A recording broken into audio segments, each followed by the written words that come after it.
What's going on, everybody? Welcome back to EvCooksFood. In today's episode of 5 ingredients or less, we're going to be exploring butter, which is actually just one ingredient. This is heavy cream, super easy to make. Let's get cooking. You heard it right, folks. We only need one ingredient today. But there are a few tips to help you along your butter churning journey, so don't fast forward just yet, please. First off, if you can find non-pasteurized heavy cream, it's better, but pasteurized works fine too. Regardless, you're going to want to make sure that the heavy cream is really cold, so make the butter as soon as you take the heavy cream out of the fridge. To avoid splashes, start your mixer on low and then work your way up to medium. This part's really cool because you can see the heavy cream change form a few times.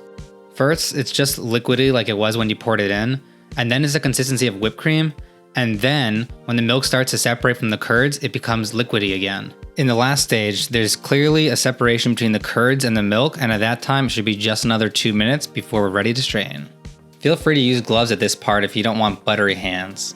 Also, if you can, run your hands under some ice cold water or squeeze an ice pack beforehand so your hands aren't so warm. Hands.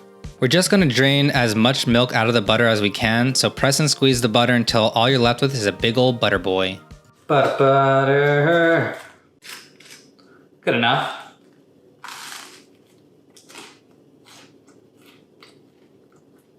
Tastes like butter. This is so creamy, it's so tasty, and it was so easy to make. It took literally 20-25 minutes to make, and you're done, and it's so hands off. You know, a lot of butters that you get in the supermarket, they have a lot of additives to keep it on the shelf, but this is just one ingredient. You just have heavy cream.